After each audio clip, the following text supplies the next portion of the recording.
श्री परमात्मने नमः। श्री रामचरितमानस अध्याय अयोध्या कांड पेज 471 आगे।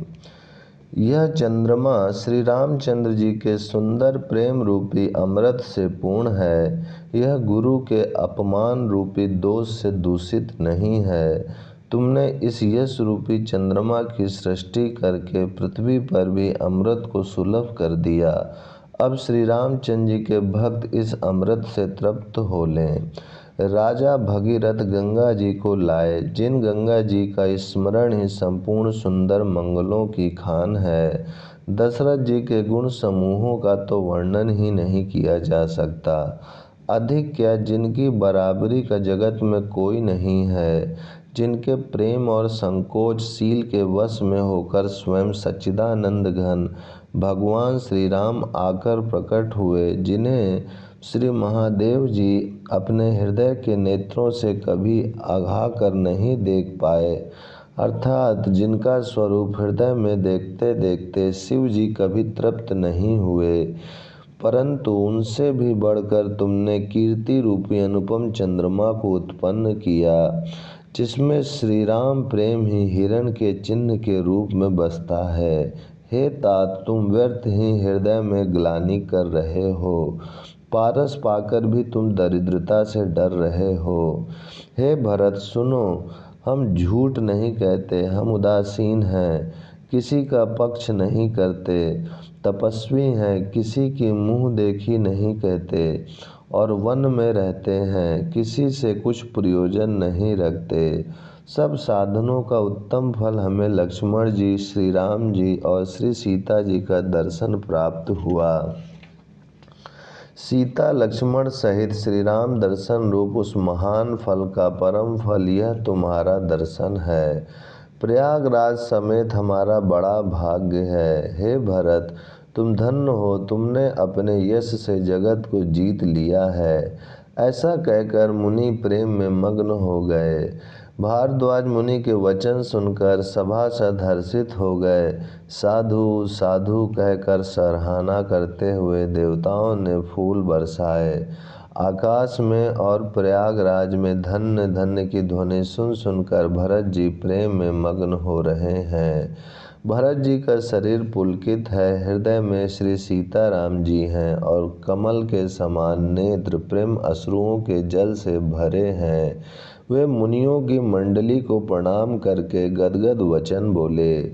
मुनियों का समाज है और फिर तीर्थ राज है, यहाँ सच्ची सौगंध खाने से भी भरपूर हानि होती है। इस स्थान में यदि कुछ बनाकर कहा जाए तो इसके समान कोई बड़ा पाप और नीचता न होगी। मैं सच्चे भाव से कहता हूँ, आप सर्वज्ञ हैं और श्री रघुनाथ जी हृदय के भीतर की जानने वाले हैं। मैं कुछ भी असत्य कहूँगा तो आपसे और उनसे छिपा नहीं रह सकता। मुझे माता कैकेयी की करने का कुछ भी सोच नहीं है और न मेरे मन में इसी बात का दुख है कि जगत मुझे नीच समझेगा। न यही डर है कि मेरा परलोक बिगड़ जाएगा और न पिताजी के मरने का ही मुझे शोक है, क्योंकि उनका सुंदर पुण्य और सुयश विश्व भर में सुशोभित है। उन्होंने श्री राम लक्ष्मण सरीखे पुत्र पाए, फिर जिन्होंने श्री रामचंद्र जी के विरह में अपने क्षण भंगुर शरीर को त्याग दिया, ऐसे राजा के लिए सोच करने का कौन प्रसंग है। सोच इसी बात का है कि श्री राम जी, लक्ष्मण जी और सीता जी पैरों में बिना जूती के मुनियों का वेश बनाए वन वन में फिरते हैं। वे वल्कल वस्त्र पहनते हैं, फलों का भोजन करते हैं, पृथ्वी पर कुश और पत्ते बिछाकर सोते हैं और वृक्ष के नीचे निवास करके नित्य सर्दी गर्मी वर्षा और हवा सहते हैं। इसी दुख की जलन से निरंतर मेरी छाती जलती रहती है। मुझे न दिन में भूख लगती है, न रात को नींद आती है। मैंने मन ही मन समस्त विश्व को खोज डाला, पर इस कुरोग की औषधि कहीं नहीं है। माता का कुमत बुरा विचार पापों का मूल बढ़ई है। उसने हमारे हित का वसूला बनाया, उससे कलह रूपी कुकाट का कुयंत्र बनाया और 14 वर्ष की अवधि रूपी कठिन कुमंत्र पढ़कर उस यंत्र को गाड़ दिया। यहाँ माता का कुविचार बढ़ई है, भरत को राज्य वसूला है, राम का वनवास कुयंत्र है और 14 वर्ष की अवधि कुमंत्र है। मेरे लिए उसने यह सारा कुठाट बुरा साज रचा और सारे जगत को बारह बाट भिन्न छिन्न भिन्न करके नष्ट कर डाला। यह कुयोग श्री रामचंद्र जी के लौट आने पर ही मिट सकता है और तभी अयोध्या बच सकती है, दूसरे किसी उपाय से नहीं। भरत जी के वचन सुनकर मुनि ने सुख पाया और सभी ने उनकी बहुत प्रकार से बड़ाई की। मुनि ने कहा, हे तात, अधिक सोच मत करो, श्री रामचंद्र जी के चरणों का दर्शन करते ही सारा दुख मिट जाएगा। इस प्रकार मुनि श्रेष्ठ भारद्वाज जी ने उनका समाधान करके कहा, अब आप लोग हमारे प्रेम प्रिय अतिथि बनिए और कृपा करके कंद मूल फल फूल जो कुछ हम दें स्वीकार कीजिए। मुनि के वचन सुनकर भरत के हृदय में सोच हुआ कि यह बेमौके बड़ा बेड़ब संकोच आ पड़ा। फिर गुरुजनों की वाणी को महत्वपूर्ण आदरणीय समझकर चरणों की वंदना करके हाथ जोड़कर बोले, हे नाथ, आपकी आज्ञा को सिर चढ़ाकर उसका पालन करना यह हमारा परम धर्म है। भरत जी के ये वचन मुनि श्रेष्ठ के मन को अच्छे लगे। उन्होंने विश्वास पात्र सेवकों और शिष्यों को पास बुलाया और कहा कि भरत की पहुनी करनी चाहिए, जाकर कंद मूल और फल लाओ। उन्होंने हे नाथ बहुत अच्छा कहकर सिर नवाया और तब वे बड़े आनंदित होकर अपने अपने काम को चल दिए। मुनि को चिंता हुई कि हमने बहुत बड़े मेहमान को न्योता है, अब जैसे देवता हो वैसे ही उसकी पूजा भी होनी चाहिए। यह सुनकर रिद्धियाँ और अणिमा आदि सिद्धियाँ आ गईं और बोली, हे गोसाईं, जो आपकी आज्ञा हो सो हम करें। मुनि राज ने प्रसन्न होकर कहा, छोटे भाई शत्रुघ्न और समाज सहित भरत जी श्री रामचंद्र जी के विरह में व्याकुल हैं। इनकी पहुनाई आतिथ्य सत्कार करके इनके श्रम को दूर करो। रिद्धि सिद्धि ने मुनिराज की आज्ञा को सिर चढ़ाकर अपने को बड़ भागिनी समझा। सब सिद्धियां आपस में कहने लगे, श्री रामचंद्र जी के छोटे भाई भरत ऐसे अतिथि हैं जिनकी तुलना में कोई नहीं आ सकता। अतः मुनि के चरणों की वंदना करके आज वही करना चाहिए जिससे सारा राज समाज सुखी हो। ऐसा कहकर उन्होंने बहुत से सुंदर घर बनाए जिन्हें देखकर विमान भी विलखते हैं, लजा जाते हैं। उन घरों में बहुत से भोग, इंद्रियों के विषय और ऐश्वर्य ठाट बाट का सामान भरकर रख दिया, जिन्हें देखकर देवता भी ललचा गए। दासी दास सब प्रकार के सामग्री लिए हुए मन लगाकर उनके मनों को देखते रहते हैं, अर्थात उनके मन की रुचि के अनुसार करते रहते हैं। जो सुख के सामान स्वर्ग में भी स्वप्न में भी नहीं है, ऐसे सब सामान सिद्धियों ने पल भर में सज दिए। पहले तो उन्होंने सब किसी को किसी की जैसी रुचि थी वैसी ही सुंदर सुखदायक निवास स्थान दिए और फिर कुटुंब सहित भरत जी को दिए, क्योंकि ऋषि भारद्वाज जी ने ऐसी ही आज्ञा दे रखी थी। भरत जी चाहते थे कि उनके सब संगियों को आराम मिले, इसीलिए उनके मन की बात जानकर मुनि ने पहले उन लोगों को स्थान देकर पीछे सब परिवार भरत जी को स्थान देने के लिए आज्ञा दी थी। मुनि श्रेष्ठ ने तपोबल से ब्रह्मा को भी चकित कर देने वाला वैभव रच दिया। जब भरत जी ने मुनि के प्रभाव को देखा तो उसके सामने उन्हें इंद्र, वरुण, यम, कुबेर आदि सभी लोकपालों के लोग तुच्छ जान पड़े। सुख की सामग्री का वर्णन नहीं हो सकता, जिसे देखकर ज्ञानी लोग भी वैराग्य भूल जाते हैं। आसन, सेज, सुंदर वस्त्र, चंदोवे, वन बगीचे, भांति भांति के पक्षी और पशु, सुगंधित फूल और अमृत के समान स्वादिष्ट फल, अनेकों प्रकार के तालाब, कुएं, बावली आदि निर्मल जलाशय। ओम शांति शांति शांति। ओम श्री परमात्मने नमः। श्री रामचरितमानस अध्याय अयोध्या कांड पेज 476 आगे। तथा अमृत के भी अमृत सरीखे पवित्र खान पान के पदार्थ थे, जिन्हें देखकर सब लोग संयमी पुरुषों विरक्त मुनियों की भांति सकुचा रहे हैं। सभी के डेरों में मनोवांछित वस्तु देने वाले कामधेनु और कल्पवृक्ष हैं, जिन्हें देखकर इंद्र और इंद्राणी को भी अभिलाषा होती है, उनका भी मन ललचा जाता है। वसंत ऋतु है, शीतल मंद सुगंध 3 प्रकार की हवा बह रही है। सभी को धर्म अर्थ काम और मोक्ष चारों पदार्थ सुलभ हैं। माला चंदन स्त्री आदि भोगों को देखकर सब लोग हर्ष और विषाद के वश हो रहे हैं। हर्ष तो भोग सामग्रियों को और मुनि के तप प्रभाव को देखकर होता है, और विषाद इस बात से होता है कि श्री राम के वियोग में नियम व्रत से रहने वाले हम लोग भोग विलास में क्यों आ फंसे। कहीं इनमें आसक्त होकर हमारा मन नियम व्रतों को न त्याग दे। संपत्ति भोग विलास की सामग्री चकवी है और भरत जी चकवा हैं, और मुनि की आज्ञा खेल है, जिसने उस रात को आश्रम रूपी पिंजड़े में दोनों को बंद कर रखा और ऐसे ही सवेरा हो गया। जैसे किसी बहेलिए के द्वारा एक पिंजड़े में रखे जाने पर भी चकवी चकवे का रात को संयोग नहीं होता, वैसे ही भारद्वाज जी की आज्ञा से रात भर भोग सामग्रियों के साथ रहने पर भी भरत जी ने मन से भी उनका स्पर्श तक नहीं किया। प्रातःकाल भरत जी ने तीर्थराज में स्नान किया और समाज सहित मुनि को सिर नवाकर और ऋषि की आज्ञा तथा आशीर्वाद को सिर चढ़ाकर दंडवत करके बहुत विनती की। तदंतर रास्ते की पहचान रखने वाले लोग कुशल पथ प्रदर्शकों के साथ सब लोगों को लिए हुए भरत जी चित्रकूट में चित लगाए चले। भरत जी राम सखा गुह के हाथ में हाथ दिए हुए ऐसे जा रहे हैं मानो साक्षात प्रेम ही शरीर धारण किए हुए हो।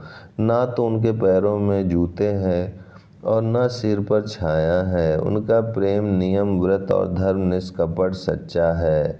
वे सखा निषाद राज से लक्ष्मण जी, श्री रामचंद्र जी और श्री सीता जी के रास्ते की बातें पूछते हैं, और वह कोमल वाणी से कहता है। श्री रामचंद्र जी के ठहरने की जगहों और वृक्षों को देखकर उनके हृदय में प्रेम रोके नहीं रुकता। भरत जी की यह दशा देखकर देवता फूल बरसाने लगे, पृथ्वी कोमल हो गई और मार्ग मंगल का मूल बन गया।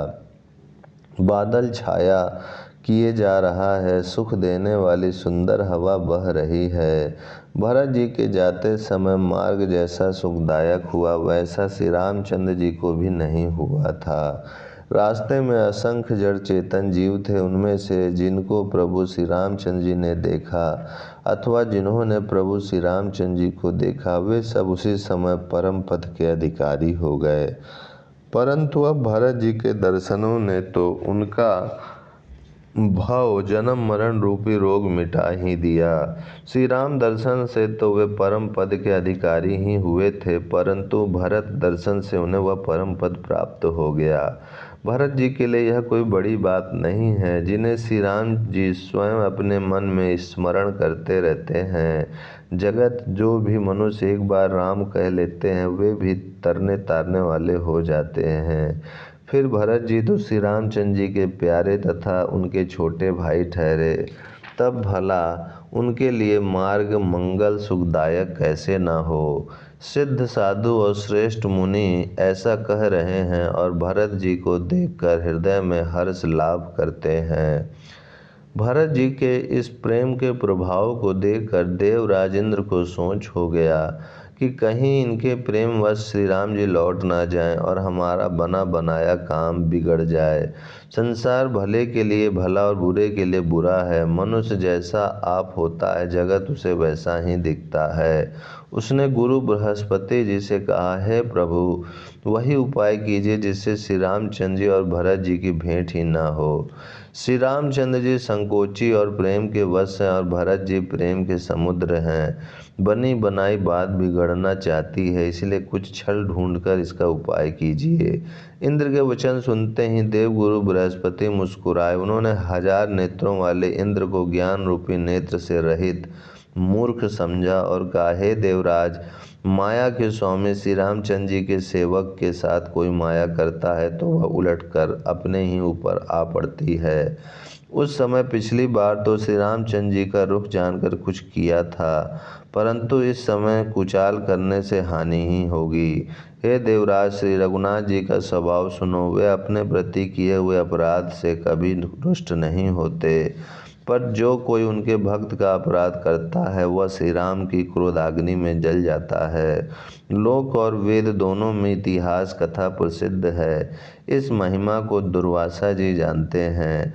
सारा जगत श्री राम को जपता है। वे श्री राम जी जिनको जपते हैं, उन भरत जी के समान श्री रामचंद्र जी का प्रेमी कौन होगा। हे देवराज, रघुकुल श्रेष्ठ श्री रामचंद्र जी के भक्त का काम बिगाड़ने की बात मन में भी ना लाइए।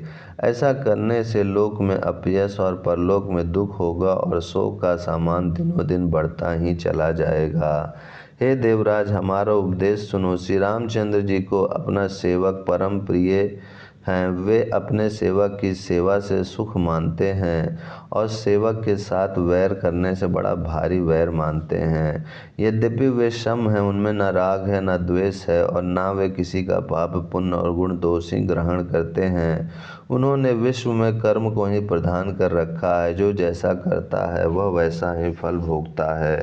तथापि वे भक्त और अभक्त के हृदय के अनुसार सम और विषम व्यवहार करते हैं।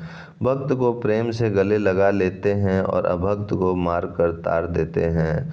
गुण रहित, निर्लेप, मान रहित और सदा एक रस भगवान श्री राम भक्त के प्रेम वश ही सगुण हुए हैं। श्री राम जी सदा अपने सेवकों भक्तों की रुचि रखते आए हैं। वेद पुराण, साधु और देवता इसके साक्षी हैं। ऐसा हृदय में जानकर कुटिलता छोड़ दो और भरत जी के चरणों में सुंदर प्रीति करो। हे देवराज, इंद्र श्री रामचंद्र जी के भक्त सदा दूसरों के हित में लगे रहते हैं। वे दूसरों के दुख से दुखी और दयालु होते हैं। फिर भरत जी तो भक्तों के शिरोमणि हैं, उनसे बिल्कुल ना डरो। प्रभु श्री रामचंद्र जी सत्य प्रतिज्ञ और देवताओं का हित करने वाले हैं और भरत जी श्री रामचंद्र जी की आज्ञा के अनुसार चलने वाले हैं। तुम व्यर्थ ही स्वार्थ के विशेष वश होकर व्याकुल हो रहे हो। इसमें भरत जी का कोई दोष नहीं, तुम्हारा ही मोह है। देवगुरु बृहस्पति जी की श्रेष्ठ वाणी सुनकर इंद्र के मन में बड़ा आनंद हुआ और उनकी चिंता मिट गई। तब हर्षित होकर देवराज फूल बरसाकर भरत जी के स्वभाव की सराहना करने लगे। इस प्रकार भरत जी मार्ग में चले जा रहे हैं। उनकी प्रेममयी दशा देखकर मुनि और सिद्ध लोग भी सिहाते हैं। भरत जी जब भी राम कहकर लंबी सांस लेते हैं, तभी मानो चारों ओर प्रेम उमड़ पड़ता है। उनके प्रेम और दीनता से पूर्ण वचनों को सुनकर वज्र और पत्थर भी पिघल जाते हैं। अयोध्या वासियों का प्रेम कहते नहीं बनता। बीच में निवास मुकाम करके भरत जी यमुना जी के तट पर आए। यमुना जी का जल देखकर उनके नेत्रों में जल भर आया। श्री रघुनाथ जी के संयम रंग का सुंदर जल देखकर सारे समाज सहित भरत जी प्रेम विहल होकर श्री राम जी के विरह रूपी समुद्र में डूबते डूबते विवेक रूपी जहाज पर चढ़ गए। अर्थात यमुना जी का श्याम वर्ण जल देखकर सब लोग श्याम वर्ण भगवान के प्रेम में विहल हो गए और उन्हें ना पाकर विरह व्यथा से पीड़ित हो गए। तब भरत जी को यह ध्यान आया कि जल्दी चलकर उनके साक्षात दर्शन करेंगे। इस विवेक से वे फिर उत्साहित हो गए। उस दिन यमुना जी के किनारे निवास किया। समय अनुसार सबके लिए खान पान आदि की सुंदर व्यवस्था हुई। निषाद राज का संकेत पाकर रात ही रात में घाट घाट की अगणित नावें वहीं आ गईं, जिनका वर्णन नहीं किया जा सकता। सवेरे एक ही खेवे में सब लोग पार हो गए और श्री रामचंद्र जी के सखा निषाद राज की इस सेवा से संतुष्ट हुए। फिर स्नान करके और नदी को सिर नवाकर निषाद राज के साथ दोनों भाई चले। ओम शांति शांति शांति।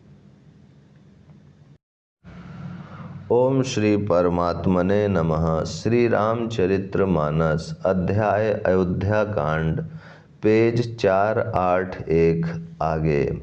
आगे अच्छी अच्छी सावरियों पर श्रेष्ठ मुनि हैं, उनके पीछे सारा राज समाज जा रहा है। उसके पीछे दोनों भाई बहुत सादे भूषण वस्त्र और वेश से पैदल चल रहे हैं। सेवक मित्र और मंत्री के पुत्र उनके साथ हैं। लक्ष्मण, सीता जी और श्री रघुनाथ जी का स्मरण करते जा रहे हैं। जहाँ जहाँ श्री रामचंद्र जी ने निवास और विश्राम किया था, वहाँ वहाँ के वे प्रेम सहित प्रणाम करते हैं। मार्ग में रहने वाले स्त्री पुरुष यह सुनकर घर और काम काज छोड़कर दौड़ पड़ते हैं और उनके रूप, सौंदर्य और प्रेम को देखकर वे सब जन्म लेने का फल पाकर आनंदित होते हैं। गाँवों की स्त्रियां एक दूसरी से प्रेम पूर्वक कहती हैं, सखी ये राम लक्ष्मण हैं कि नहीं? हे सखी, इनकी अवस्था, शरीर और रंग रूप तो वही है। शील स्नेह उन्हीं के सदृश है और चाल भी उन्हीं के समान है। परंतु हे सखी, इनका ना तो वह वेश वल्कल वस्त्रधारी मुनि वेश है, न सीता जी ही संग है और इनके आगे चतुरांगनी सेना चली जा रही है। फिर इनके मुख प्रसन्न नहीं हैं, इनके मन में खेद है। हे सखी, इसी भेद के कारण संदेह होता है। उसका तर्क युक्ति अन्य स्त्रियों के मन भाया। सब कहती हैं कि इसके समान सयानी चतुर कोई नहीं है। उसकी सराहना करके और तेरी वाणी सत्य है, इस प्रकार उसका सम्मान करके दूसरी स्त्री मीठे वचन बोली। श्री राम जी के राज तिलक का आनंद जिस प्रकार से भंग हुआ था, वह सब कथा प्रसंग प्रेम पूर्वक कहकर फिर वह भागवती स्त्री श्री भरत जी के शील, स्नेह और स्वभाव की सराहना करने लगी। वह बोली, देखो ये भरत जी पिता के दिए हुए राज्य को त्याग कर पैदल चलते और फलहार करते हुए श्री राम जी को मनाने के लिए जा रहे हैं। इनके समान आज कौन है? भरत जी का भाईपना, भक्ति और इनके आचरण कहने और सुनने से दुख और दोषों के हरने वाले हैं। हे सखी, उनके संबंध में जो कुछ भी कहा जाए वह थोड़ा है। श्री रामचंद्र जी के भाई ऐसे क्यों न हों? छोटे भाई शत्रुघ्न सहित भरत जी को देखकर हम सब भी आज धन्य बड़भागिनी स्त्रियों की गिनती में आ गईं। इस प्रकार भरत जी के गुण सुनकर और उनकी दशा देखकर स्त्रियां पछताती हैं और कहती हैं, यह पुत्र कैकेयी जैसी माता के योग्य नहीं है। कोई कहती हैं, इसमें रानी का भी दोष नहीं है, यह सब विधाता ने ही किया है जो हमारे अनुकूल है। कहाँ तो हम लोक और वेद दोनों की विधि मर्यादा से हीन, कुल और करतूत दोनों से मलिन तुच्छ स्त्रियाँ, जो बुरे देश, जंगली प्रांत और बुरे गांव में बसती हैं, और स्त्रियों में भी नीच स्त्रियां हैं। और कहाँ यह महान पुण्यों का परिणाम स्वरूप इनका दर्शन। ऐसा ही आनंद और आश्चर्य गांव गांव में हो रहा है, मानो मरुभूमि में कल्पवृक्ष उग गया हो। भरत जी का स्वरूप देखते ही रास्ते में रहने वाले लोगों के भाग्य खुल गए, मानो दैव योग से सिंघल द्वीप के बसने वालों को तीर्थराज प्रयाग सुलभ हो गया हो।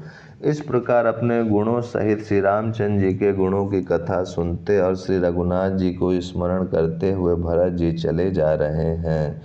वे तीर्थ देखकर स्नान और मुनियों के आश्रम तथा देवताओं के मंदिर देखकर प्रणाम करते हैं और मन ही मन यह वरदान मांगते हैं कि श्री सीताराम जी के चरण कमलों में प्रेम हो।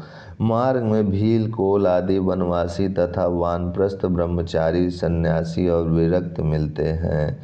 उनमें से जिस तिस से प्रणाम करके पूछते हैं कि लक्ष्मण जी, श्री राम जी और जानकी जी किस वन में हैं, वे प्रभु के सब समाचार कहते हैं और भरत जी को देखकर जन्म का फल पाते हैं। जो लोग कहते हैं कि हमने उनको कुशल पूर्वक देखा है, उनको ये श्री राम लक्ष्मण के समान ही प्यारे मानते हैं। इस प्रकार सबसे सुंदर वाणी से पूछते और श्री राम जी के वनवास की कहानी सुनते जाते हैं। उस दिन वहीं ठहर कर दूसरे दिन प्रातः काल ही श्री रघुनाथ जी का स्मरण करके चले।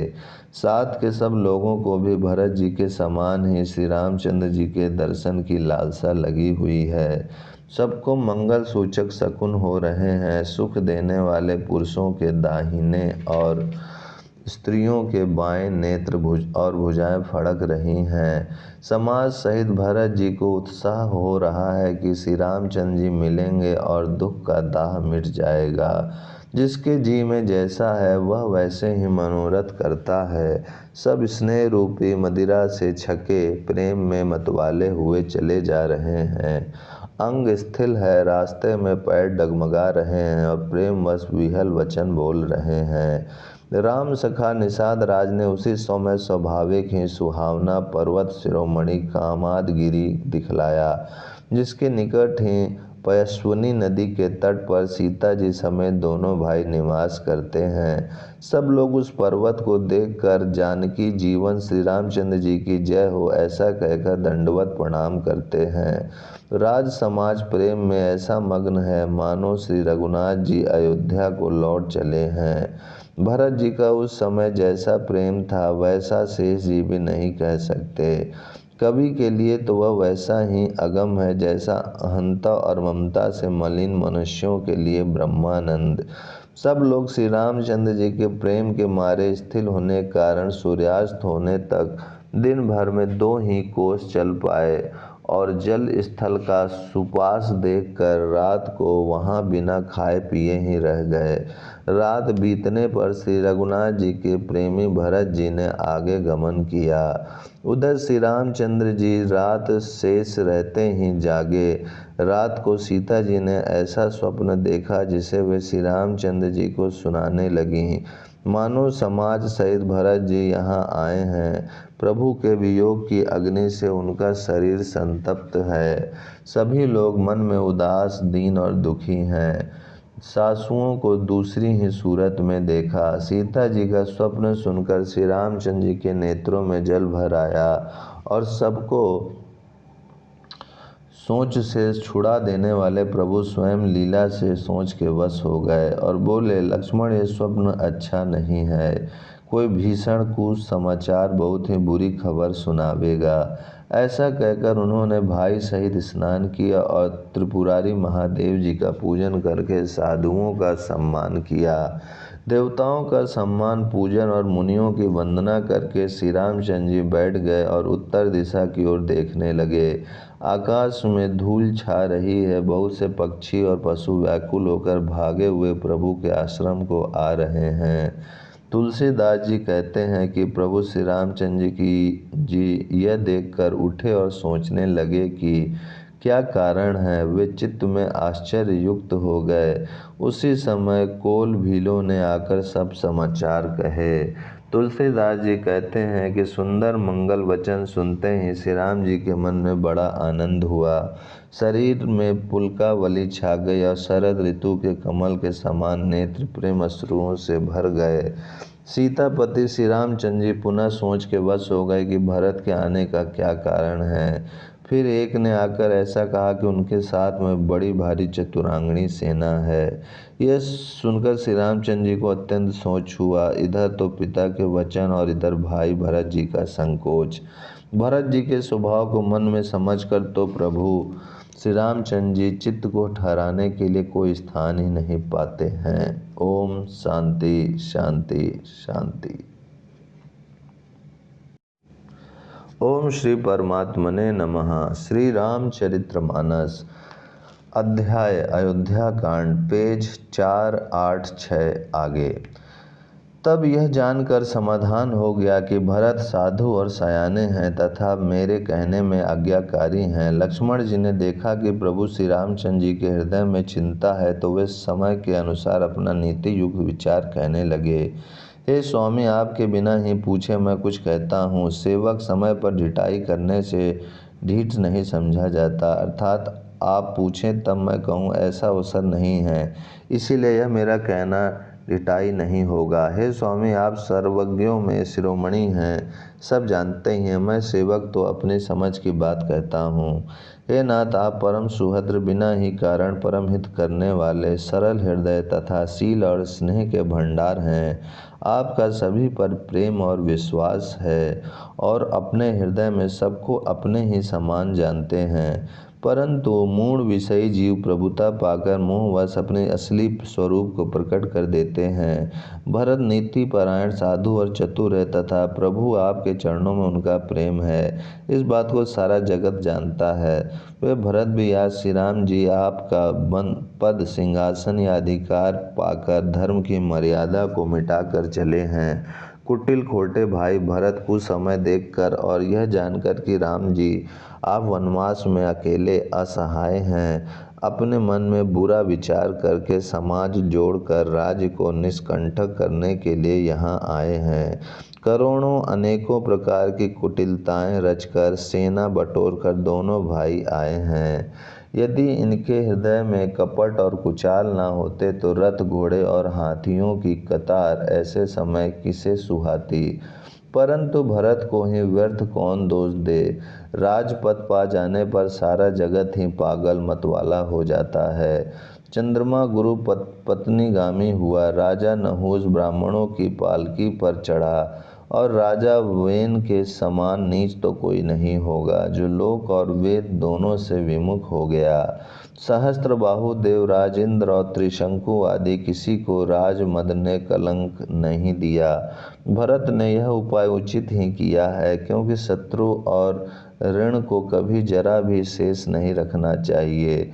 हाँ, भरत ने एक बात अच्छी नहीं की जो राम जी आपको असहाय जानकर उनका निरादर किया, पर आज संग्राम में श्री राम जी आपको क्रोधपूर्ण मुख देखकर यह बात भी उनकी समझ में विशेष रूप से आ जाएगी, अर्थात इस निरादर का फल भी वे अच्छी तरह पा जाएंगे।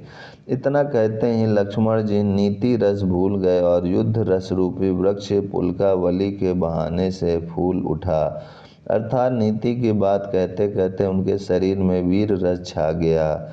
वे प्रभु श्री रामचंद्र जी के चरणों की वंदना करके चरण रज को सिर पर रखकर सच्चा और स्वाभाविक बल कहते हुए बोले, हे नाथ, मेरा कहना अनुचित न मानिएगा। भरत ने हमें कम नहीं प्रचारा है, हमारे साथ कम छेड़छाड़ नहीं की है।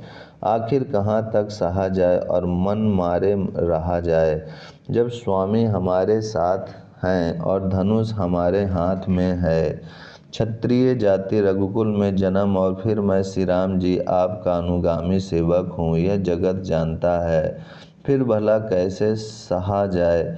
धूल के समान नीच कौन है, परंतु वह भी लात मारने पर सिर ही चढ़ती है। यूँ कहकर लक्ष्मण जी ने उठकर हाथ जोड़कर आज्ञा मांगी, मानो वीर रस सोते से जाग उठा हो। सिर पर जटा बांधकर कमर में तरकस कस लिया और धनुष को सजाकर तथा बाण को हाथ में लेकर कहा, आज मैं श्री राम आपका सेवक होने का यश लूं और भरत को संग्राम में शिक्षा दूं। श्री रामचंद्र जी आपके निरादर का फल पाकर दोनों भाई भरत शत्रुघ्न रण सैया पर सोवें। अच्छा हुआ जो सारा समाज आकर एकत्र हो गया। आज मैं पिछला सब क्रोध प्रकट करूंगा। जैसे सिंह हाथियों के झुंड को कुचल डालता है और बाज जैसे लवे को लपेट में ले लेता है, वैसे ही भरत को सेना समेत और छोटे भाई सहित तिरस्कार करके मैदान में पछाड़ूंगा। यदि शंकर जी भी आकर उनकी सहायता करें तो भी मुझे राम जी की सौगंध है, मैं उन्हें युद्ध में अवश्य मार डालूंगा, छोड़ूंगा नहीं। लक्ष्मण जी को अत्यंत क्रोध से तपतपाया हुआ देखकर और उनकी प्रामाणिक सत्य सौगंध सुनकर सब लोग भयभीत हो जाते हैं और लोकपाल घबरा कर भागना चाहते हैं। सारा जगत भय में डूब गया। तब लक्ष्मण जी के अपार बाहुबल की प्रशंसा करती हुई आकाशवाणी हुई, हे तात, तुम्हारे प्रताप और प्रभाव को कौन कह सकता है और कौन जान सकता है, परंतु कोई भी काम हो उसे अनुचित उचित खूब समझ बूझ कर किया जाए तो सब कोई अच्छा कहते हैं। वेद और विद्वान कहते हैं कि जो बिना विचारे जल्दी में किसी काम को करके पीछे पछताते हैं वे बुद्धिमान नहीं हैं। देववाणी सुनकर लक्ष्मण जी सकुचा गए। श्री रामचंद्र जी और सीता जी ने उनका आदर के साथ सम्मान किया और कहा, हे तात, तुमने बड़ी सुंदर नीति कही। हे भाई, राज्य का मद सबसे कठिन मद है। जिन्होंने साधुओं की सभा का सेवन सत्संग नहीं किया वे ही राजा राजमद रूपी मदिरा का आचमन करते ही पीते ही मतवाले हो जाते हैं। हे लक्ष्मण, सुनो, भरत सरीखा उत्तम पुरुष ब्रह्मा की सृष्टि में ना तो कहीं सुना गया है और ना ही देखा ही गया है। अयोध्या के राज्य की तो बात ही क्या, ब्रह्मा विष्णु और महादेव का पद पाकर भी भरत को राज्य का मद नहीं होने का। क्या कभी कांजी की बूंदों से क्षीर समुद्र नष्ट हो सकता फट सकता है। अंधकार चाहे तरुण मध्याह्न के सूर्य को निगल जाए, आकाश चाहे बादलों में समा कर मिल जाए, गौ के खुर इतने जल में अगस्त जी डूब जाएं और पृथ्वी चाहे अपने स्वाभाविक क्षमा सहनशीलता को छोड़ दे, मच्छर की फूंक से चाहे सुमेरु उड़ जाए, परंतु हे भाई, भरत को राजमद कभी नहीं हो सकता। हे लक्ष्मण, मैं तुम्हारी शपथ और पिताजी की सौगंध खाकर कहता हूँ, भरत के समान पवित्र और उत्तम भाई संसार में नहीं है। हे तात, गुण रूपी दूध और अवगुण रूपी जल को मिलाकर विधाता इस दृश्य प्रपंच जगत को रचता है, परंतु भरत ने सूर्यवंश रूपी तालाब में हंस रूप जन्म लेकर गुण और दोष का विभाग कर दिया, दोनों को अलग अलग कर दिया। गुण रूपी दूध को ग्रहण कर और अवगुण रूपी जल को त्याग कर भरत ने अपने यश से जगत में उजियाला कर दिया है। भरत जी के गुणशील और स्वभाव को कहते कहते श्री रघुनाथ जी प्रेम समुद्र में मग्न हो गए। श्री रामचंद्र जी की वाणी सुनकर और भरत जी पर उनका प्रेम देखकर समस्त देवता उनकी सराहना करने लगे और कहने लगे कि श्री रामचंद्र जी के समान कृपा के धाम प्रभु और कौन है। यदि जगत में भरत का जन्म न होता तो पृथ्वी पर संपूर्ण धर्मों की धूरी को कौन धारण करता। हे रघुनाथ जी, कवि कुल के लिए अगम उनकी कल्पना से अतीत भरत जी के गुणों की कथा आपके सिवा और कौन जान सकता है। लक्ष्मण जी, श्री रामचंद्र जी और सीता जी ने देवताओं की वाणी सुनकर अत्यंत सुख पाया जो वर्णन नहीं किया जा सकता। यहाँ भरत जी ने सारे समाज के साथ पवित्र मंदाकिनी में स्नान किया, फिर सबको नदी के समीप ठहराकर तथा माता पिता गुरु और मंत्री की आज्ञा मानकर निषाद राजा शत्रुघ्न को साथ लेकर भरत जी वहाँ चले जहाँ श्री सीता जी और श्री रघुनाथ जी थे। ओम शांति शांति शांति। ओम श्री परमात्मने नमः। श्री रामचरितमानस अध्याय अयोध्या कांड, पेज 491 आगे। भरत जी अपनी माता कैकेयी की करनी को समझकर याद करके सकुचाते हैं और मन में करोड़ों अनेकों कुतर्क करते हैं। सोचते हैं श्री राम लक्ष्मण और सीता जी मेरा नाम सुनकर स्थान छोड़कर कहीं दूसरी जगह उठकर ना चले जाएं। मुझे माता के मत में मानकर वे जो कुछ भी करें सो थोड़ा है, पर वे अपनी ओर समझकर अपने विरध और संबंधों को देखकर मेरे पापों और अवगुणों को क्षमा करके मेरा आदर ही करेंगे। चाहे मलिन मन जानकर मुझे त्याग दें, चाहे अपना सेवक मानकर मेरा सम्मान करें, कुछ भी करें, मेरे तो श्री रामचंद्र जी की जूतियाँ ही शरण हैं। श्री रामचंद्र जी तो अच्छे स्वामी हैं, दोष तो सबका सब दास का ही है। जगत में यश के पात्र तो चातक और मछली ही हैं, जो अपने नेम और प्रेम को सदा नया बनाए रखने में निपुण हैं। ऐसा मन में सोचते हुए भरत जी मार्ग में चले जाते हैं। उनके सब अंग संकोच और प्रेम से स्थिर हो रहे हैं। माता की हुई बुराई मानो उन्हें लौटती है।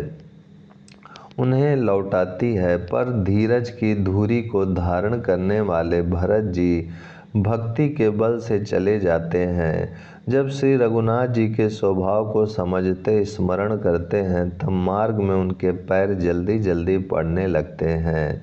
उस समय भरत की दशा कैसी है, जैसे जल के प्रवाह में जल के भंवरों की गति होती है। भरत जी का सोच और प्रेम देखकर उस समय निषाद विदेह हो गया, देह की शुद्ध बुद्ध भूल गया। मंगल शकुन होने लगे। उन्हें सुनकर और विचार कर निषाद कहने लगा, सोच मिटेगा, हर्ष होगा, पर फिर अंत में दुख होगा। भरत जी ने सेवक गुह के सब वचन सत्य जाने और वे आश्रम के समीप जा पहुँचे। वहाँ के वन और पर्वतों के समूह को देखा तो भरत जी इतने आनंदित हुए मानो कोई भूखा अच्छा भोजन पा गया हो।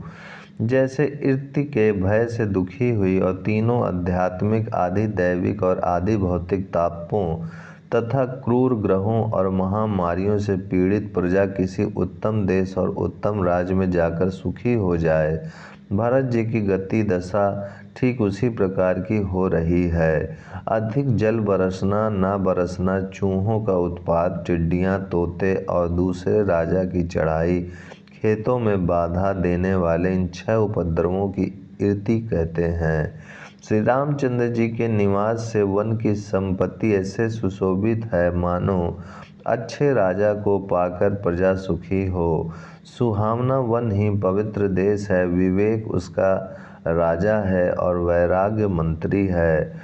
यम, अहिंसा, सत्य, अस्तेय, ब्रह्मचर्य और अपरिग्रह तथा नियम, शौच, संतोष, तप, स्वाध्याय और ईश्वर प्रणिधान योद्धा हैं। पर्वत राजधानी है। शांति तथा सुबुद्धि 2 सुंदर पवित्र रानियां हैं। वह श्रेष्ठ राजा राज्य के सब अंगों से पूर्ण है और श्री रामचंद्र जी के चरणों के आश्रित रहने से उसके चित्त में चाव, आनंद या उत्साह है। स्वामी, आमात्य, सुहद्र, कोष, राष्ट्र, दुर्ग और सेना राज्य के ये 7 अंग हैं। मोह रूपी राजा को सेना सहित जीत कर विवेक रूपी राजा निष्कंटक राज्य कर रहा है। उसके नगर में सुख, संपत्ति और सुकाल वर्तमान है। वन रूपी प्रांतों में जो मुनियों के बहुत से निवास स्थान हैं, वही मानो शहरों, नगरों, गांवों और खेड़ों का समूह है। बहुत से विचित्र पक्षी और अनेकों पशु ही मानो प्रजाओं का समाज है, जिसका वर्णन नहीं किया जा सकता। गैंडा, हाथी, सिंह, बाघ, सूअर, भैंसें और बैलों को देखकर राजा के साज को सराहते ही बनता है। ये सब आपस का वैर छोड़कर जहाँ तहाँ एक साथ विचरते हैं। यही मानो चतुरांगणी सेना है। पानी के झरने झर रहे हैं और मतवाले हाथी चिंगाड़ रहे हैं। वे ही मानो वहाँ अनेकों प्रकार के नगाड़े बज रहे हैं। चकवा, चकोर, पपीहा, तोता तथा कोयलों के समूह और सुंदर हंस प्रसन्न मन से कूज रहे हैं। भंवरों के समूह गुंजार कर रहे हैं और मोर नाच रहे हैं। मानो उसे अच्छे राज्य में चारों ओर मंगल हो रहा है। बेल, वृक्ष, तृण सब फल और फूलों से युक्त हैं। सारा समाज आनंद और मंगल का मूल बन रहा है। श्री राम जी के पर्वत की शोभा देखकर भरत जी के हृदय में अत्यंत प्रेम हुआ। जैसे तपस्वी नियम की समाप्ति होने पर तपस्या का फल पाकर सुखी होता है, तब केवट दौड़कर ऊंचे चढ़ गया और भुजा उठाकर भरत जी से कहने लगा, हे नाथ, ये जो पाकर जामुन, आम और तमाल के विशाल वृक्ष दिखाई देते हैं, जिन श्रेष्ठ वृक्षों के बीच में एक सुंदर विशाल बड़ का वृक्ष सुशोभित है, जिसको देखकर मन मोहित हो जाता है, उसके पत्ते नीले और सघन हैं, उसमें लाल फल लगे हैं, उसकी घनी छाया सब ऋतुओं में सुख देने वाली है, सब ऋतुओं में सुख देने वाली है। मानो ब्रह्मा जी ने परम शोभा को एकत्र करके अंधकार और लालिमामयी राशि सी रच दी है। हे गुसाई, ये वृक्ष नदी के समीप है, जहाँ श्री राम की पर्णकुटी छाई है।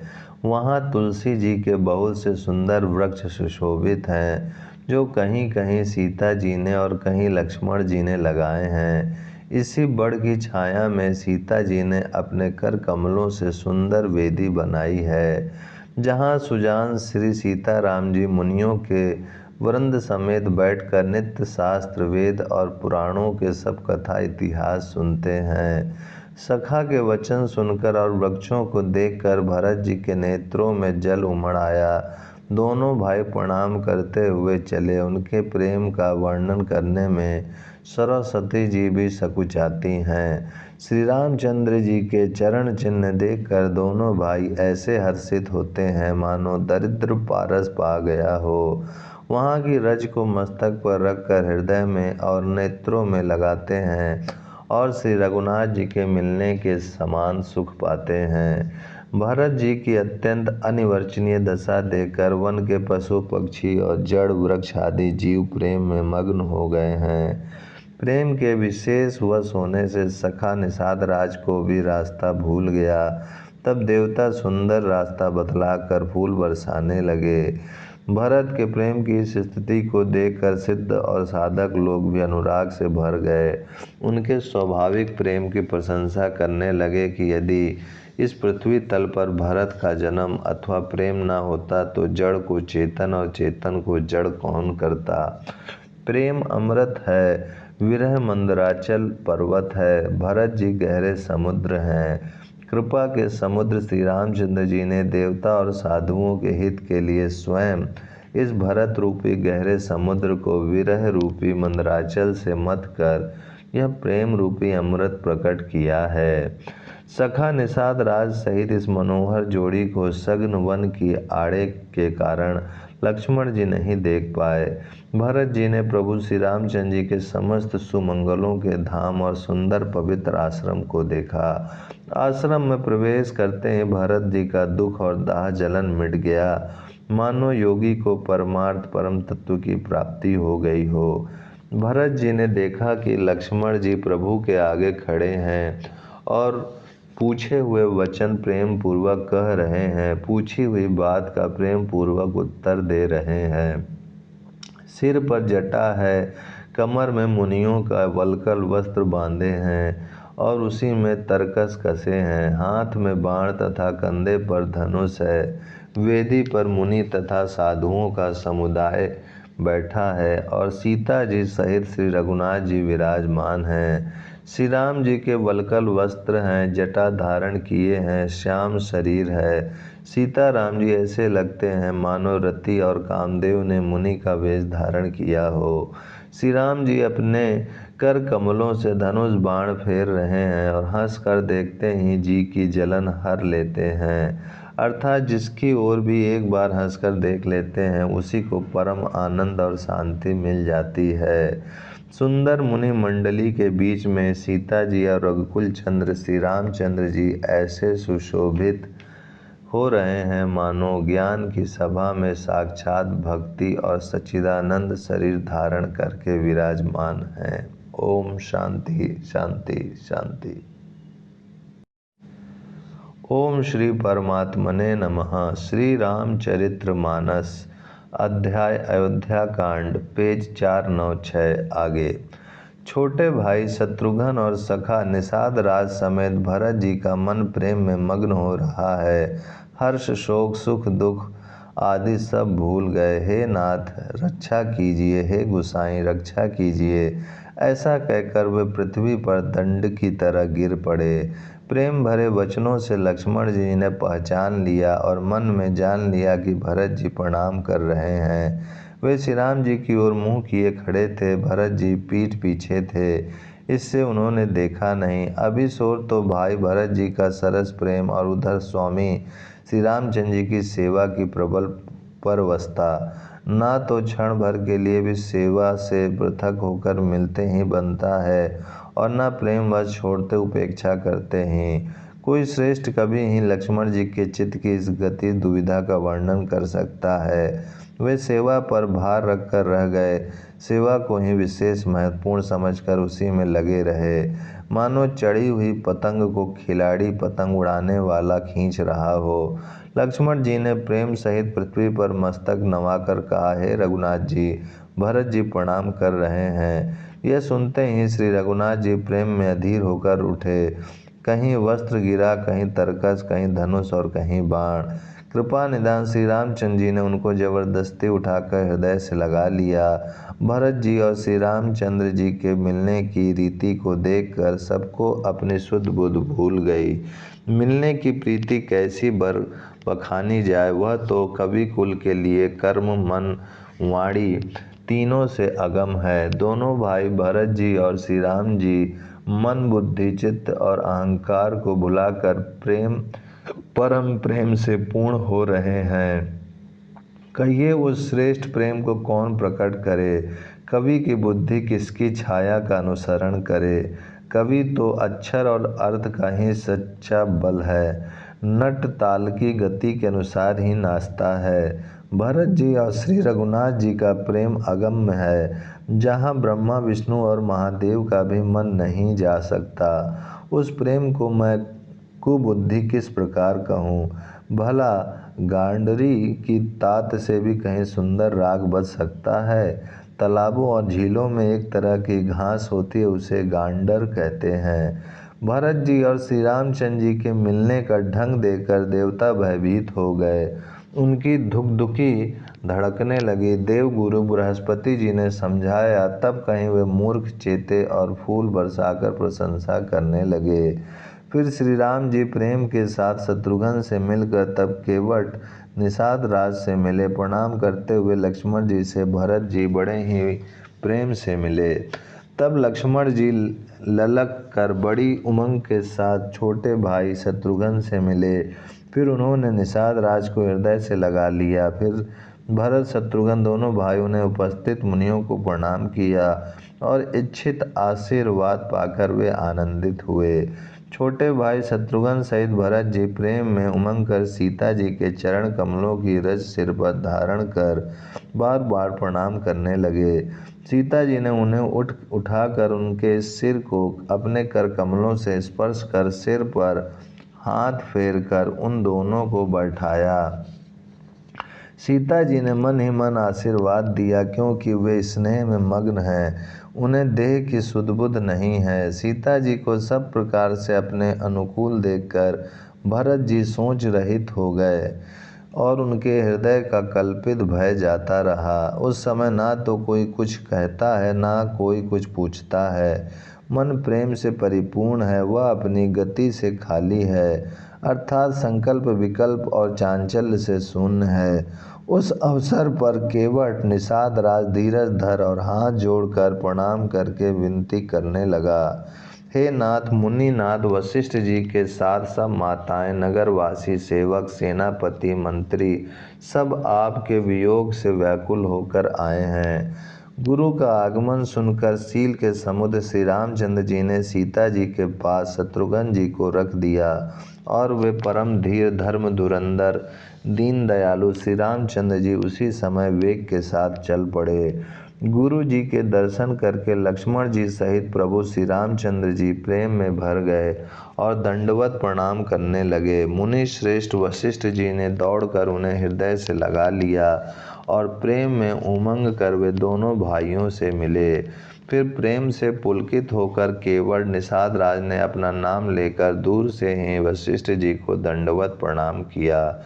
ऋषि वशिष्ठ जी ने राम सखा जानकर उसको जबरदस्ती हृदय से लगा लिया, मानो जमीन पर लौटते हुए प्रेम को समेट लिया हो।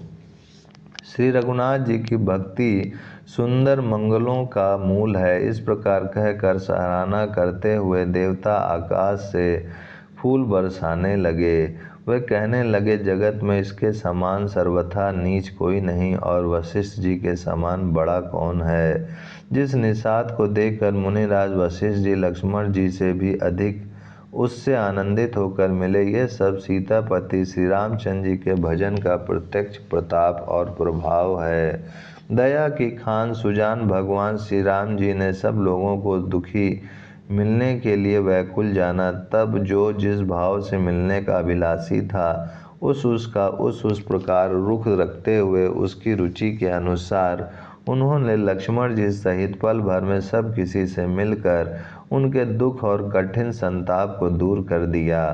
श्री रामचंद्र जी के लिए यह कोई बड़ी बात नहीं है। जैसे करोड़ों घड़ों में एक ही सूर्य पृथक पृथक छाया प्रतिबिंब एक साथ ही दिखती है, समस्त पूर्ववासी प्रेम में उमंग कर केवट से मिलकर उसके भाग्य की सराहना करते हैं। श्री रामचंद्र जी ने सब माताओं को दुखी देखा, मानो सुंदर लताओं की पंक्तियों को पाला मार गया हो। सबसे पहले राम जी कैकेयी से मिले और अपने सरल स्वभाव तथा भक्ति से उसकी बुद्धि को तर कर दिया। फिर चरणों में गिरकर काल कर्म और विधाता के सिर दोष मोड़कर श्री राम जी ने उनको सांत्वना दी। फिर श्री रघुनाथ जी सब माताओं से मिले। उन्होंने सबको समझा बुझाकर संतोष कराया कि हे माता, जगत ईश्वर के अधीन है, किसी को भी दोष नहीं देना चाहिए। फिर दोनों भाइयों ने ब्राह्मणों की स्त्रियों सहित जो भरत जी के साथ आई थी, गुरु जी की पत्नी अरुंधति जी के चरणों की वंदना की और उन सब का गंगा जी तथा गौरी जी के समान सम्मान किया। वे सब आनंदित होकर कोमल वाणी से आशीर्वाद देने लगीं। ओम शांति शांति शांति। ओम श्री परमात्मने नमः। श्री रामचरितमानस अध्याय अयोध्या कांड पेज 500 आगे। फिर दोनों भाइयों ने ब्राह्मणों की स्त्रियों सहित जो भरत जी के साथ आई थीं, गुरु जी की पत्नी अरुंधति जी के चरणों की वंदना की और उन सब का गंगा जी तथा गौरी जी के समान सम्मान किया। वे सब आनंदित होकर कोमल वाणी से आशीर्वाद देने लगीं। तब दोनों भाई पैर पकड़कर सुमित्रा जी की गोद में जा चिपटे, मानो किसी अत्यंत दरिद्र को संपत्ति से भेंट हो गई हो। फिर दोनों भाई माता कौशल्या जी के चरणों में गिर पड़े। प्रेम के मारे उनके सारे अंग स्थिर हैं। बड़े ही स्नेह से माता ने उन्हें हृदय से लगा लिया और नेत्रों से बहे हुए प्रेमाश्रुओं के जल से उन्हें नहला दिया। उस समय के हर्ष और विषाद को कवि कैसे कहे, जैसे गूंगा स्वाद को कैसे बतावे। श्री रघुनाथ जी ने छोटे भाई लक्ष्मण जी सहित माता कौशल्या से मिलकर गुरु से कहा कि आश्रम पर पधारिए। तदंतर मुनीश्वर वशिष्ठ जी की आज्ञा पाकर अयोध्यावासी सब लोग जल और थल का सुविधा देख देख कर उतर गए। ब्राह्मण, मंत्री, माताएं और गुरु आदि गिने चुने लोगों को साथ लिए हुए भरत जी, लक्ष्मण जी और श्री रघुनाथ जी पवित्र आश्रम को चले। सीता जी आकर मुनि श्रेष्ठ वशिष्ठ जी के चरणों लगीं और उन्होंने मन मांगी उचित आशीष पाई। फिर मुनियों की स्त्रियों सहित गुरु पत्नी अरुंधति जी से मिली। उनका जितना प्रेम था वह कहा नहीं जाता। सीता जी ने सभी के चरणों की अलग अलग वंदना करके अपने हृदय को प्रिय अनुकूल लगने वाले आशीर्वाद पाए। जब सुकुमारी सीता जी ने सब सासुओं को देखा, तब उन्होंने सहम कर अपनी आंखें बंद कर ली। सासुओं की बुरी दशा देखकर उन्हें ऐसा प्रतीत हुआ मानो राजहंसनियां बधिक के वश में पड़ गई हों। मन में सोचने लगीं कि कुचाली विधाता ने क्या कर डाला। उन्होंने भी सीता जी को देखकर बड़ा दुख पाया। सोचा, जो कुछ दैव सहावे वह सब सहना ही पड़ता है। तब जानकी जी हृदय में धीरज धरकर नील कमल के समान नेत्रों में जल भरकर सब सासुओं से जाकर मिली। उस समय पृथ्वी पर करुण रस छा गई। सीता जी सबके पैरों लग लग कर अत्यंत प्रेम से मिल रही हैं और सब सासुएं स्नेहवश हृदय से आशीर्वाद दे रही हैं कि तुम सुहाग से भरी रहो, अर्थात सदा सौभाग्यवती रहो। सीता जी और सब रानियां स्नेह के मारे व्याकुल हैं। तब ज्ञानी गुरु ने सबको बैठ जाने के लिए कहा। फिर मुनिनाथ वशिष्ठ जी ने जगत की गति को माइक कहकर, अर्थात जगत माया का है, इसमें कुछ भी नित्य नहीं है, ऐसा कहकर कुछ परमार्थ की कथाएं बातें कहीं। तदंतर वशिष्ठ जी ने राजा दशरथ जी के स्वर्ग गमन की बात सुनाई, जिसे सुनकर रघुनाथ जी ने दुसह दुख पाया और अपने प्रति उनके स्नेह को उनके मरने का कारण विचार कर धीर धुरंधर श्री रामचंद्र जी अत्यंत व्याकुल हो गए। वज्र के समान कठोर कड़वी वाणी सुनकर लक्ष्मण जी, सीता जी और सब रानियां विलाप करने लगीं। सारी समाज शोक से अत्यंत व्याकुल हो गया, मानो राजा आज ही मरे हों। फिर मुनि श्रेष्ठ वशिष्ठ जी ने श्री राम जी को समझाया। तब उन्होंने समाज सहित श्रेष्ठ नदी मंदाकिनी नदी में स्नान किया। उस दिन प्रभु श्री रामचंद्र जी ने निर्जल व्रत रखा किया। मुनि वशिष्ठ जी के कहने पर भी किसी ने जल ग्रहण नहीं किया। दूसरे दिन सवेरा होने पर मुनि वशिष्ठ जी ने श्री रघुनाथ जी को जो जो आज्ञा दी, वह सब कार्य प्रभु श्री रामचंद्र जी ने श्रद्धा भक्ति सहित आदर के साथ किया। वेदों में जैसा कहा गया है उसी के अनुसार पिता की क्रिया करके पाप रूपी अंधकार के नष्ट करने वाले सूर्य रूप श्री रामचंद्र जी शुद्ध हुए, जिनका नाम पाप रूपी रुई के तुरंत जला डालने के लिए अग्नि है और जिनका स्मरण मात्र समस्त शुभ मंगलों का मूल है। वे नित्य शुद्ध बुद्ध भगवान श्री राम जी शुद्ध हुए। साधुओं की ऐसी सम्मति है कि उनका शुद्ध होना वैसे ही है जैसे तीर्थों के आवाहन से गंगा जी शुद्ध होती हैं। गंगा जी तो स्वभाव से ही शुद्ध हैं, उनमें जिन तीर्थों का आवाहन किया जाता है, उल्टे वे ही गंगा जी के संपर्क में आने से शुद्ध हो जाते हैं। इसी प्रकार सच्चिदानंद रूप श्री राम तो नित्य शुद्ध हैं, उनके संसर्ग से कर्म ही शुद्ध हो गए। जब शुद्ध हुए 2 दिन बीत गए, तब श्री रामचंद्र जी प्रीति के साथ गुरु जी से बोले, हे नाथ, सब लोग यहाँ अत्यंत दुखी हो रहे हैं, कंद मूल फल और जल का ही आहार करते हैं। भाई शत्रुघ्न सहित भरत को, मंत्रियों को और सब माताओं को देखकर मुझे एक एक पल युग के समान बीत रहा है। अतः सबके साथ आप अयोध्यापुरी को पधारिए, लौट जाइए। आप यहाँ हैं और राजा अमरावती स्वर्ग में हैं। अयोध्या सूनी है, मैंने बहुत कह डाला, ये सब बड़ी ढिठाई की है। हे गोसाई, जैसा उचित हो वैसा ही कीजिए। वशिष्ठ जी ने कहा, हे राम, तुम धर्म के सेतु और दया के धाम हो, तुम भला ऐसा क्यों ना कहो। लोग दुखी हैं, 2 दिन तुम्हारा दर्शन कर शांति लाभ कर लें। श्री राम जी के वचन सुनकर सारा समाज भयभीत हो गया, मानो बीच समुद्र में जहाज डगमगा गया हो। परंतु जब उन्होंने गुरु वशिष्ठ जी की श्रेष्ठ कल्याण मूलक वाणी सुनी, तो उस जहाज के लिए मानो हवा अनुकूल हो गई। सब लोग पवित्र पयस्विनी नदी में अथवा पयस्विनी नदी के पवित्र जल में तीनों समय सवेर दोपहर सायंकाल स्नान करते हैं, जिसके दर्शन से ही पापों के समूह नष्ट हो जाते हैं और मंगल मूर्ति श्री रामचंद्र जी को दंडवत प्रणाम कर करके उन्हें नेत्र भर भर कर देखते हैं। सब श्री रामचंद्र जी के पर्वत कामादगिरी और वन को देखने जाते हैं, जहाँ सभी सुख है और सभी दुखों का अभाव है। झरने अमृत के समान जल झरते हैं और 3 प्रकार के शीतल मंद सुगंध हवा तीनों प्रकार के आध्यात्मिक, आधि दैविक और आधि भौतिक तापों को हर लेती है। असंख्य जाति के वृक्ष लताएं और तृण हैं तथा बहुत तरह के फल फूल और पत्ते हैं। सुंदर शिलाएं हैं, वृक्षों की छाया सुख देने वाली है। वन की शोभा कैसे वर्णन की जा सकती है। तालाबों में कमल खिल रहे हैं, जल के पक्षी कूज रहे हैं, भंवरे गुंजार कर रहे हैं और बहुत रंगों के पक्षी और पशु वन में वैर रहित होकर विहार कर रहे हैं।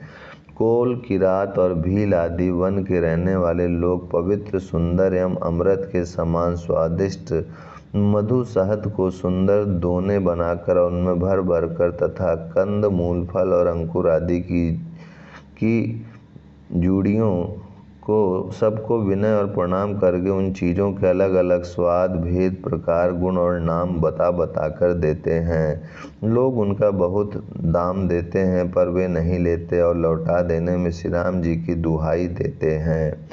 ओम शांति शांति शांति। ओम श्री परमात्मने नमः। श्री रामचरित्र मानस अध्याय अयोध्या कांड, पेज 504 आगे। प्रेम में मग्न हुए वे कोमल वाणी से कहते हैं कि साधु लोग प्रेम को पहचान कर उसका सम्मान करते हैं, अर्थात आप साधु हैं, आप हमारे प्रेम को देखिए, दाम देकर या वस्तुएं लौटाकर हमारे प्रेम का तिरस्कार न कीजिए। आप तो पुण्यात्मा हैं, हम नीच निषाद हैं।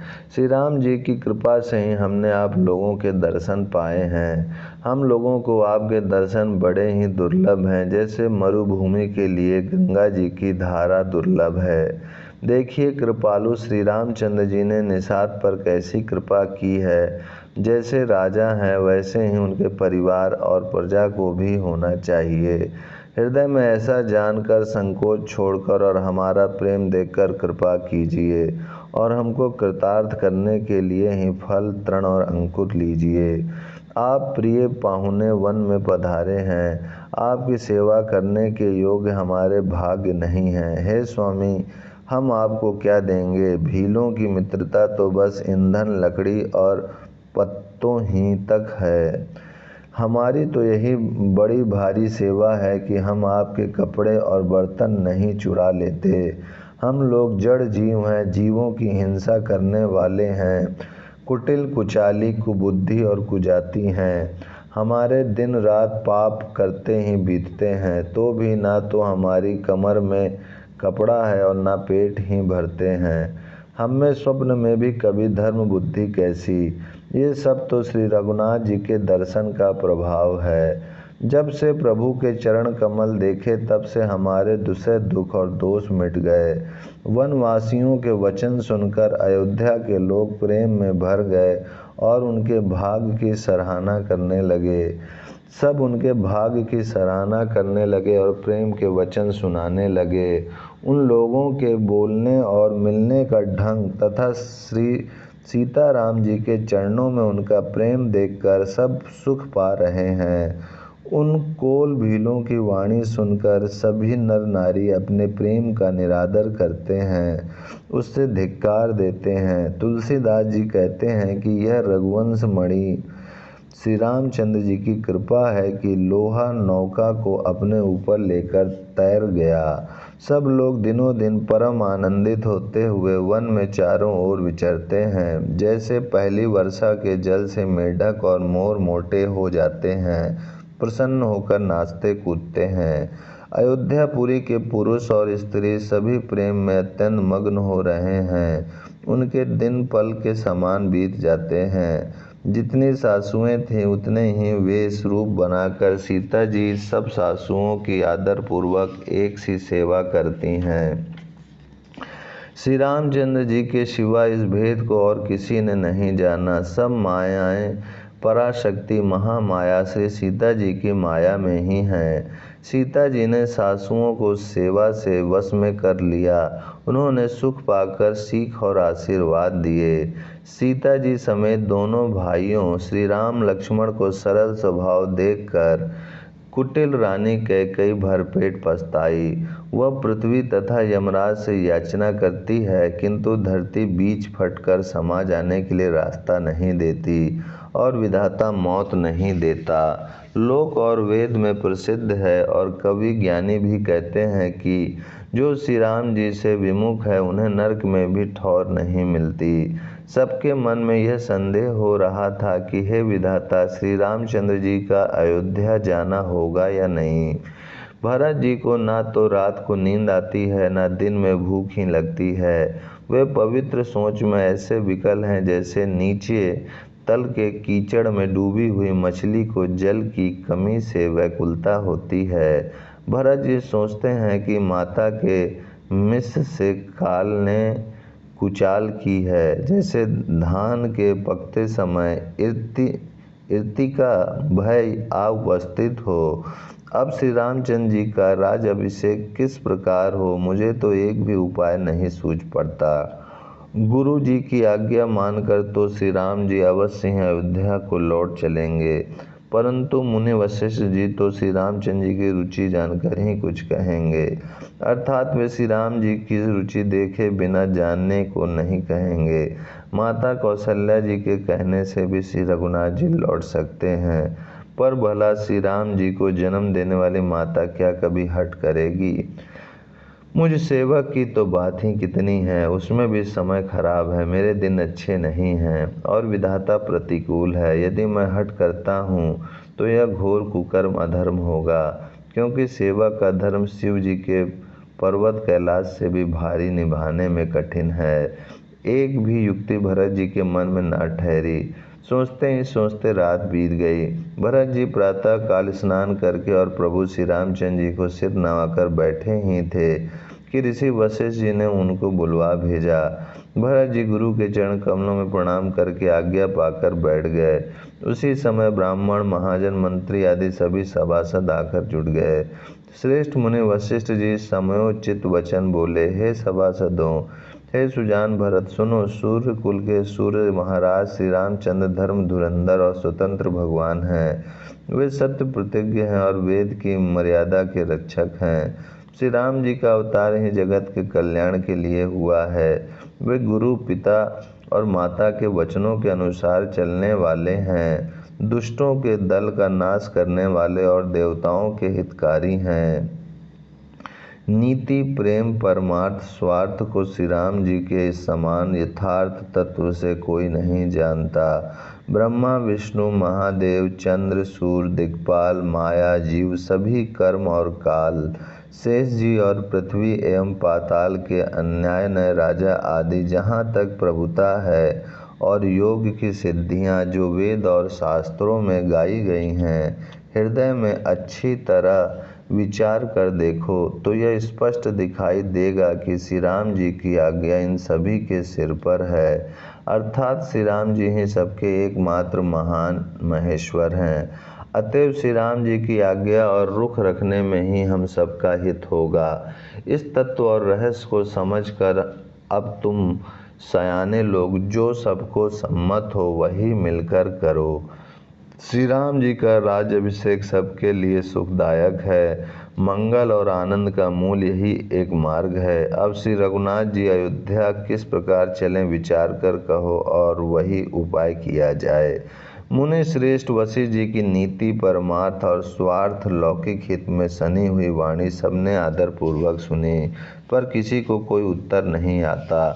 सब लोग भोले, विचार शक्ति से रहित हो गए। तब भरत ने सिर नवाकर हाथ जोड़े और कहा, सूर्यवंश में एक से एक अधिक बड़े बहुत से राजा हो गए हैं। सभी के जन्म के कारण पिता माता होते हैं और शुभ अशुभ कर्मों का फल विधाता देते हैं। आपकी आशीष ही एक ऐसी है जो दुखों का दमन करके समस्त कल्याणों को सज देती है, यह जगत जानता है। हे स्वामी, आप वही हैं जिन्होंने विधाता की गति विधान को भी रोक दिया। आपने जो टेक दी, जो निश्चय कर दिया, उसे कौन टाल सकता है।